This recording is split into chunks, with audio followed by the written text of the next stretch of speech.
welcome to Blockchain and Booze, where we round up a panel of blockchain and crypto pros, serve them some liquor, talk about the major news developments, and have them try and answer it as they remain or try to remain sober. This week, panel of really strong voices, starting with Gil Solomon, returning victim, founder at Gil Solomon and Co. law firm, and the lovely, the amazing, the one and only Agadan Amiri, general manager at M21 Capital. Hello to you. And the man we all fear, Yaniv Feldman, analyst and crypto economist. Hello. Ladies and gentlemen, let's begin this. Yes, CZ on anything and everything, of course. We're going to start with the strong man of the sphere, the man, the face, the power behind the ever-expanding mammoth that is Binance, who launched a cloud this week. We'll talk about that in a second. And, of course, we had a chance to sit with him, talk to him about what's going on. When it comes to his company, I actually threw at him the idea that is all this expansion too fast, too soon? What's the end goal here? Is it world domination? This is what he had to answer. So our goal is not world domination. We never use that word ourselves. So we really just want to enable help everyone to access crypto more easily. So that's the overarching goal. We believe that cryptocurrencies do offer a much higher degree of freedom of money. So you can do holding, investing, savings, a number of things with cryptocurrencies that you couldn't do with fiat currencies too easily. So we want to increase that level of freedom, and in order to do that, we have to make it easy for people to access crypto all around the world. So we're not really focusing on one country or one region. So that's why people say we do things all over the place, and they get they're surprised because, again, the traditional mentality is you do things in one country first, and when you get really big in that country, you go to the next. But that's a really narrow way of looking at the world today. I think we have one world, and we want to service everyone in the world. And so our team adopts this mentality, and we adopt a very loose organization. Everybody's doing everything not on their own, but kind of on their own initiative. Right. And the end result is a lot of things happen simultaneously, actually. So it looks like we're all over the world. But in my view, we're actually not moving fast enough. There's a lot of countries, there's a lot of regions we're not covering, we're not there yet, and we want to be there as soon as we can. Several things. CZ doesn't think they're moving fast enough. What do you guys think? And now with the cloud, first of all, it's on the level of the Amazons and the Googles and whatnot of this world. Where's Binance heading in your mind? First off, I know they would like to be there, but they're not there yet. It's basically just as exchange as a service. I mean, it is an expansion, but it's a long way from becoming a real platform like Google and Amazon. Right. Second, regarding the moving fast, I think that they can't actually keep up with themselves. We actually seen the last 2 days the fact that they're crushing and falling, and the order book doesn't respond very well. In last Binance went down yesterday for several hours. In yesterday's down trip for Bitcoin and the rest of the market. On TV we call it going black. Yeah, Binance weren't exactly responsive. So, if you cannot really handle what your primary goal is, running away to all these different directions might not be the smartest thing. Well, some will tend to agree with, okay, Agada, come on, tell us. I mean, because he is the favorite of many in the sphere. He's a hero to many. I don't know, a hero. Yeah, I think he's an amazing entrepreneur. I think the fact that he thinks they're not moving fast enough is the reason that they are moving as fast as they are. I think that's the problem with, larger organizations. And when you move from a startup to an established company, you kind of, you think you're moving, but then you see other startups kind of moving ahead of you and eating your, so it's good from that perspective, especially if anybody's considering, their business and their growth and so on. As to, their blackouts and that type of thing, they need to, be careful that they're not, hindering their own business when growing. I think it's a problem that any startup faces at some point in time. But And one last comment. It's funny that he says that they're not looking for world domination. It just happened. It just happened coincidentally. They didn't mean it. I didn't mean it. I was just all over the place. You know, by the way, that wasn't an office. Just kidding. But Gil, what do you want to? So I'm a groupie of Binance, of CZ. Obviously, You're I really a fan. like them. Yeah. I'm a groupie. I'm not a fan. A groupie. Wow. Yeah. Okay. You're so a banning. First off, I see them. Started a cult. Yeah.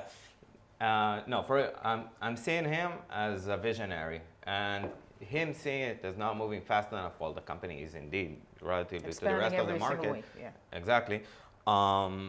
I see him as a visionary. It's same like Elon Musk, moving ahead really fast, and Tesla is trying to keep up. So in my view, he's doing great things, and the cloud. If I'm the way I see it, smaller exchanges and companies should have done it way before, because the white label solution is a way to take a chunk of the market. And now the market leader is taking the chunk of the market that everyone should have been looking at before that. There are already dozens of exchanges doing it, including Huobi that has the yeah. biggest cloud of them all, so it's not new. Yeah, it's not new, but in this kind of scale and in this manner, no, there's nothing like it. And the fact is that Binance have the option to. It's Huobi cloud copy paste. But do you think it's not a good business move for them? It's a Because great if you business think move. about it, they're basically They creating a platform extending their volume. and accessing more people, more customers. It's a distribution channel. I didn't say it's a good business model. I'm just saying, that referencing Elon Musk and CZ in the same sentence is kind of a long shot. No.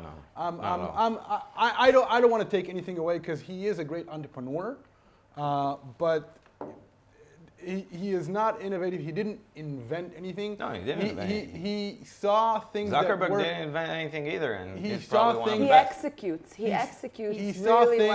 well. Yeah, no, I agree with that. He saw things that work well, and he knew how to jump the trend and execute better than others. Exactly. That's it. Well, that's, Same as that's the Zuckerberg. golden side That of is it, entrepreneurship. and that is all. Yeah, if you take a look and compare it to Zuckerberg did the same. We had MySpace when Facebook It's started. true. It's Yeah. true. But it was all about the status of the relationship that made it happen. I'm just kidding.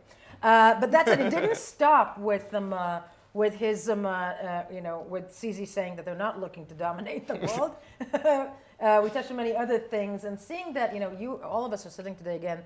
Bitcoin went below the $10,000 mark over the course of the last 24 hours. Is it a bull market? Isn't it a bull market? That said, CZ himself, when asked about price prediction, he talked about his personal opinion about the halving, and is it considered into the calculation? This is what he had to say.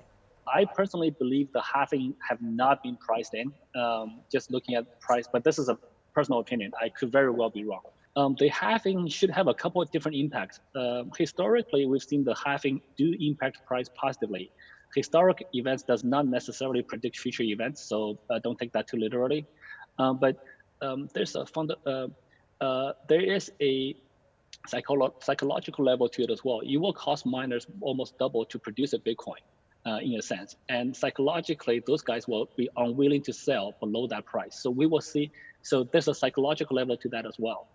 Again, the cost of producing something should not impact the price of something. The price of something should really be driven by demand and what people are willing to pay for it. But there is a psychological impact there. We need to be cognizant of that. And more importantly, the overall new Bitcoins coming to market will be severely limited. And over the last little while, we see a lot more users coming in. So we see a lot more traders, a lot more people using apps coming in. So the demand side is increasing, the supply side is decreasing. So economic theory tells us that you should increase the price will likely increase. But again, that's based on theory. In real life, there's psychology, there's a lot of things that could impact price. So it's very hard to predict. But I'm pretty positive. Agree or disagree? I mostly agree. Okay. I think that when we look at the halving and we look at historic patterns in Bitcoin's price, there's definitely an uptrend going towards, a slight downtrend afterwards, and then a big rocket ship back up. If we're looking at history, it doesn't seem like the doesn't seem like the halving is priced in. Again, most of the times, pre-halving, it was already over the last halving's price peak. So, we're looking at, again, historically, at least 20K before the halving. That's, again, that's just history talking, not... Right, when we're theorizing on that. Yeah. Buy Bitcoin. Not investment advice. I also agree. I think there is when looking at what miners are. I think looking at what miners are doing, which are the massive source of supply to the market, the most significant source of supply in the market. Usually, what they do before the halving is that they accumulate. Right. They don't sell. They create a lot, they keep it, and then they sell it only after. If this is actually what's happening now, then we should expect a similar trend as in past years. You're a fan. Yeah, so I agree with the notion that he's elaborated over the full interview about the 10K being a magic number psychologically, and I believe it is a magic number and people will trade more around that. But moreover, I think that the difference will increase between the supply and demand, mostly because of retail usage. I mean, I think that Bitcoin will, in the coming months or years even, become more mainstream than it already is, and it is a bit mainstream these days, but it will become more retail facing, and we will be able to use Bitcoin in the coming years for network, online shopping, and even, instead of credit cards in stores. And once this happens, I think Bitcoin prices will rocket. Okay, time will tell. And time is, I actually don't see. Tell me I more. don't see that happening with Bitcoin specifically. I see, especially in the foreseeable future, people seem to want to hold on to their Bitcoin as some sort of an investment. I don't see them spending their Bitcoin, and I also don't think it's ready yet, scalable enough to be used on that kind of a level. Specifically? I strongly agree with Agada on this one. I think Andreas Antonopoulos also said, he had an interesting point in an interview, I think last week, where, he said that Bitcoiners expect the end of the world to come, so their value, which is a very bad narrative. It's a very bad narrative. But considering the fact that as Agada said, the technology is not there yet, and it will take a while, if even, for governments and mainstream to adopt the concept of money being controlled by no one. By everyone. Or by everyone, yeah. So while I do believe that it will happen at some point or another, somewhere down the road, I don't foresee it happening in the next few years, let alone next few months. I would love to be wrong here. Don't get me wrong. But do you think when it happens, would it be Bitcoin or would it be something else? I think it will be Bitcoin because right now it's the main one. And when MySpace was around, no one thought something would take it. So again, while I'm a strong believer in Bitcoin, and I do think it will be hard to break such a wide consensus right now, like Bitcoin already has, and I don't necessarily mean that Bitcoin won't have dominance. The only question is if the use case would be payments for Bitcoin, or for payments it'll be something else. No, I think that once Bitcoin reaches a level that it will be accepted as a unit of account, which will happen, 10 years, 20 years, someday. Once it gets to that level, the price fluctuations won't be that massive, so people will be willing to use that as payment. I don't see it happening anytime soon, but it could happen someday. Here's something that also is not happening anytime soon, and that is the Ton coin. The what? Ton. It was Graham. the Graham. Pardon me. The Telegram Open Network. Yes, it was the court date that everyone was waiting for. It was the showdown yesterday in New York between the SEC and the Ton project of the messaging app Telegram. Of course, the U.S. federal securities law stopped this whole thing in October, slapping them down with a cease and desist order. What yesterday in the court. One can argue that some sort of a decision was made, but Desiree Campbell, reporting for BLOCKTV, came out after the 3 hours of deliberation. This is what happened. I'm here at the NY Southern District Court in NYC, where there was a 2.5-hour hearing done by Judge Kevin Castell concerning the Telegram versus SEC case. All that was decided today was that the preliminary injunction would be upheld that the SEC had ordered against Telegram that made them decide to not go ahead and issue the Telegram Open Network, the blockchain, and release the Gram tokens to the initial investors. The arguments heard today from both sides took about 2 hours to complete. First, the SEC went ahead and claimed that Telegram is actually a startup company that did have a security offering to the initial investors, and then the secondary purchasers on on a secondary market that there are rumors that it exists. That is the initial purchasers hoping to raise profit by dumping their tokens onto the public at large, whereas whereas Telegram is saying that what they have with the grams for the open network on the blockchain, that actually is a decentralized network that they will not be giving sufficient managerial effort to under the Howey test. Okay, to put this into context, the U.S. District Court judge, one of the main things coming out of the hearing was that he asked both parties to consider economic realities of the 1.7 billion token sale, while also recognizing the disclaimers don't control how the court views the asset. In short, this whole thing was postponed. Telegram folks... Surprise, surprise. I know, surprise. It's still, the promise was that some sort of a decision to either lift the injunction or not will be made before that hard date of the end of April 2020. Telegram seems to be happy with this outcome. Are you guys, do you think that that's the correct? Okay, so last time when we were here, Agada and I had a discussion over Kick. We had a small argument. And what I was saying is that the secondary market wasn't the real problem, but the offering itself. Right. This time it's the other way around. The offering itself was near perfect. They had the best law firm in New York handling everything, and they were very meticulous. Yeah. No. No, they did. They just never saw this coming to, Exactly. Because they have a very active secondary market over their ICO. They've had, after they offered everything and they sold everything in the blink of an eye, they started selling derivatives over their tokens. That's the thing that many figure, Exactly. And that then was the problem came according to the cracking SEC. down. But Telegram seemed to be happy to play this out as far as they can across from the federal, the federal courts. I'm asking you guys, those who can comment as far as you can comment. Is this good for do we even think TON will happen? Come on, the Gram will happen. You do? Obviously, yeah.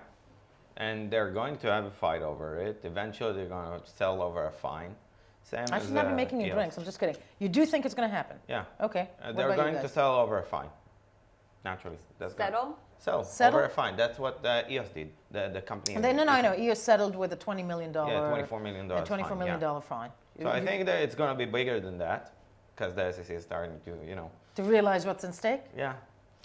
If EOS settled after the token was already in the market for a while. quite a while. Yeah, but what? I think Are it's they going to reimburse all investors for their investment? I don't know, but I think Obviously not. I think it's a different situation. They are now, they have an injunction against them to even launch the network and issue the token. So it's not the same as EOS, and I'm not sure we can drive conclusions. That they can't, by the way. That they cannot what? No, They can't launch the network. They can. They can. They're choosing not to. Physically, they can. They Physically, can of also course issue they the can. token. No, physically they can, and they can issue the token. Yes, and but the question is who will be using it if it's not. Who would agree to list it?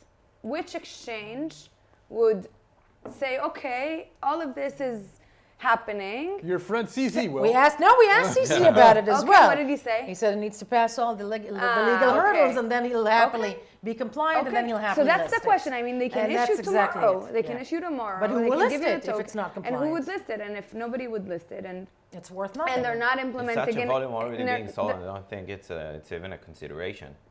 They sold tokens for 1.7 billion. what's the consideration? I don't think that. I think the secondary market will do everything. There's no need for an Where? exchange. At what secondary market? Over the counter. No need for an exchange to For do that. $1.7 Yeah, billion to obviously. retail investors? Non retail investors, Oh, over the counter trading. But then, For but then, users? but then you Yeah. need users. Yeah, you need users, but I think the The problem whole will be idea solved is that by them. users have the Of token course, and can but like. I agree. So But how can you obviously do a the secondary problem, market OTC with like 300 million people? No, you're individuals? not doing that with 300 million people. You're doing it with the people already active. Now, what you're gonna do is solve the entire thing, or wait the legislation the legislation to solve the entire thing, and then you'll issue it Okay, but through the- an exchange. okay, but in the the- meantime, yeah. they can issue. That's They what I'm can- saying. They can.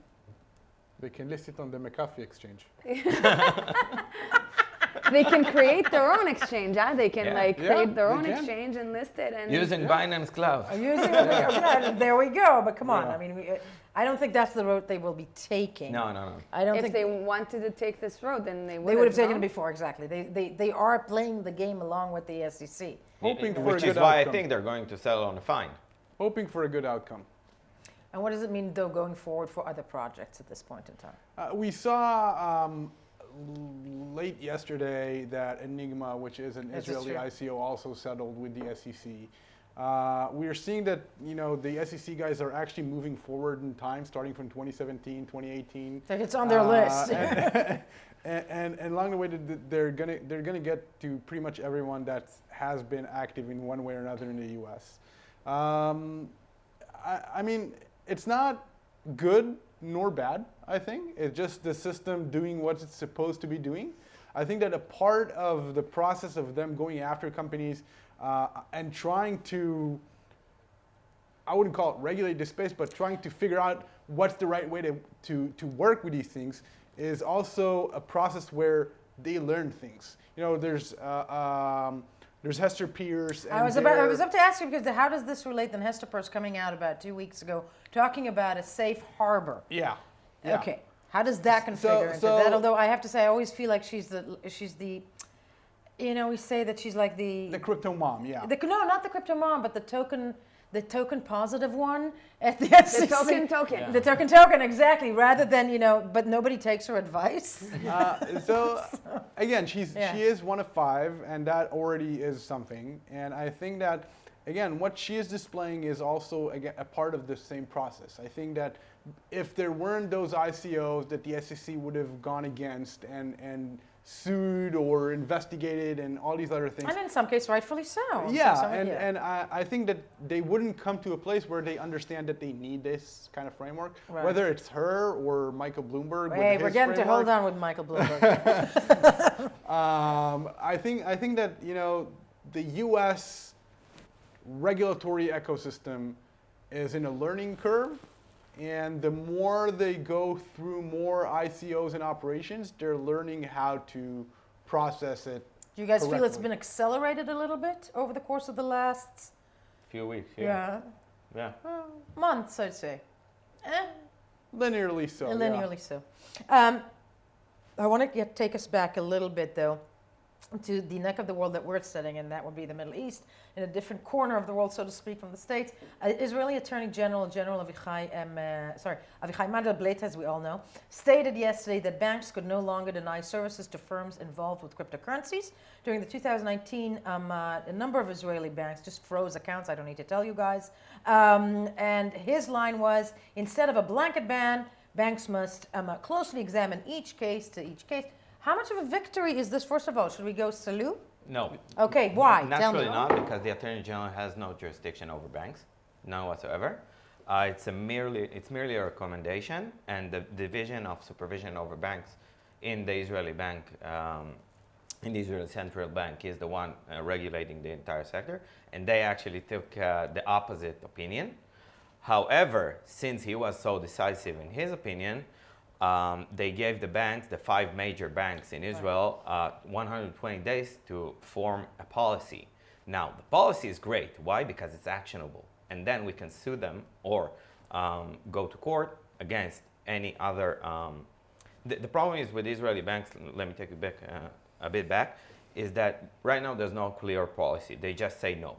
I mean, you come with a client to a bank, they say, I don't do crypto. I don't do crypto, none whatsoever. And then you go to court with them, and then you may sell or you may actually get a court order saying this guy can trade. Now the problem is you get there and then there's no policy, so you can't sue. Nothing's actionable. Now in 120 days, 5 major banks in Israel are going to form a policy which will be for everyone involved, and then we have something that's actionable. Good for the Jews or bad for the Jews? I'm allowed to ask that. How can anybody say this is bad? I don't, like, he's an important person. He made a very positive statement. Guideline. It's a statement in itself. As a statement, it's good. thing. Now, the problems with the banks is you have to take one step back. Banks are obligated to AML, to comply with AML policies. Now, there even check them. There isn't an AML policy for crypto or for source of fund in crypto, and so when they have to comply with AML, they say, okay, I don't know how to check this, so I need to comply with AML that is imposed on me, so I can't accept crypto. So they have like a good claim. And until somebody that makes the rules tell them, okay, now let's build a framework or guidelines or whatever on how to, check if this stands within AML policies, then they really have nothing to do about it. Now, when Mendelblit says they need to come up with a policy and they can't just deny it altogether, they need to check every instance in its own, it's a major step, I think. I think, it's like Mehdi Rosenfeld likes to say, it's advancing towards a solution. It's a step. Not the solution, it's a step towards it's definitely not the solution, like Gil said. But it is a major stepping stone. Up until now, we haven't seen any strong Israeli regulator to push against the banks. Yeah. So it is a good thing. And I want to maybe correct you on one thing. There is no clear policy for the Israeli Central Bank towards crypto. Right. There is no. 120 so you days, said their opinion. You said that they object to what? No. The Banking Supervision Division of Israel Central Bank said that Mendelblit's opinion is nice to have, but they object to it. And the reason they object to it is that the 5 major banks need to form policy in 120 days. Okay. So in that regards, I think that there are a lot of people in Israel who've been trading crypto since, the very early back in the day. The dawn of time. Yeah. The dawn of Satoshi. Yes, some suspect Satoshi is Israeli. As a woman. An Israeli woman. It's a Gaddah. Yes. And working with banks has been, a pain in the ass for the last few years, to say the least. Since the dawn of time. No, to say the least. Crypto is the latest, sickness. But and I think that, again, it's a good thing. It's a step forward. Right. Like Gil said, we'll have to wait, for a few more months to see how that works. I want to conclude about big names because that's what I asked over the course of the last several weeks or months. I'm going to call him Crypto Mike, but I'm talking about none other than former New York City mayor and billionaire Michael Bloomberg, who we're sitting there today on the heels of a Democratic nomination race that saw the Vegas debate yesterday. So I don't know if Bloomberg is going to last in that race because if you've seen it yesterday, kind of crashed and burned.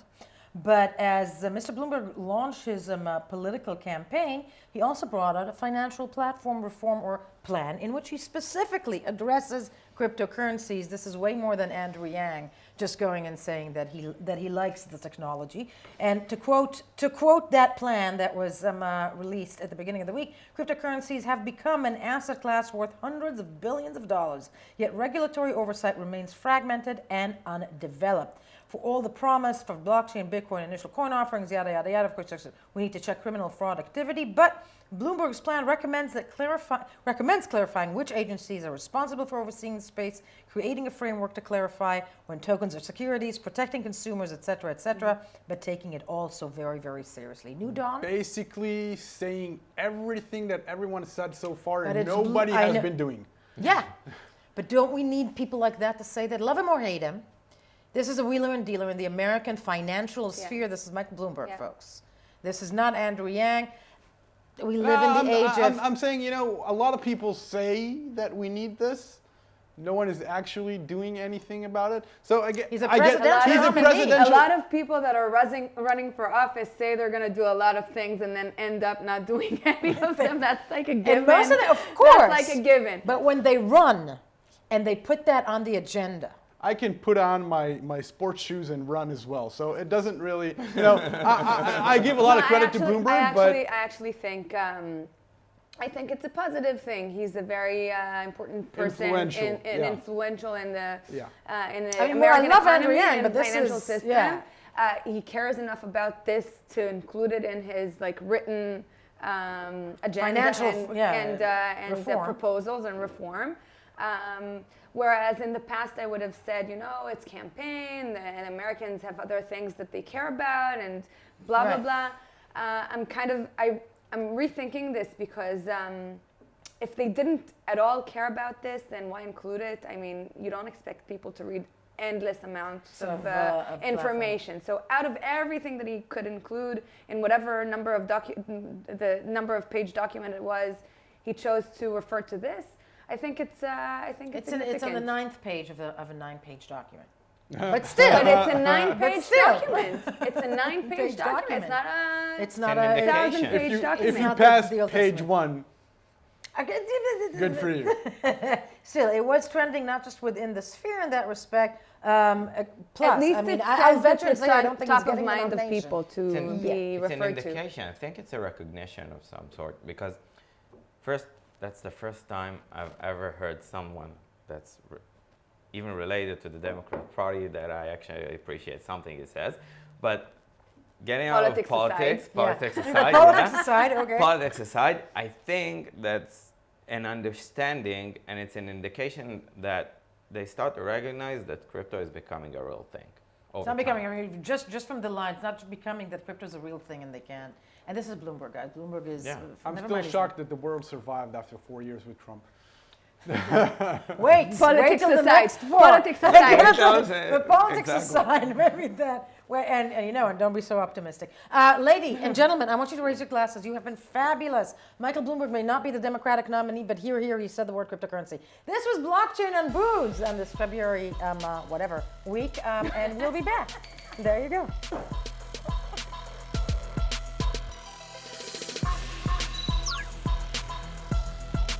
For more news and updates, follow us on Twitter.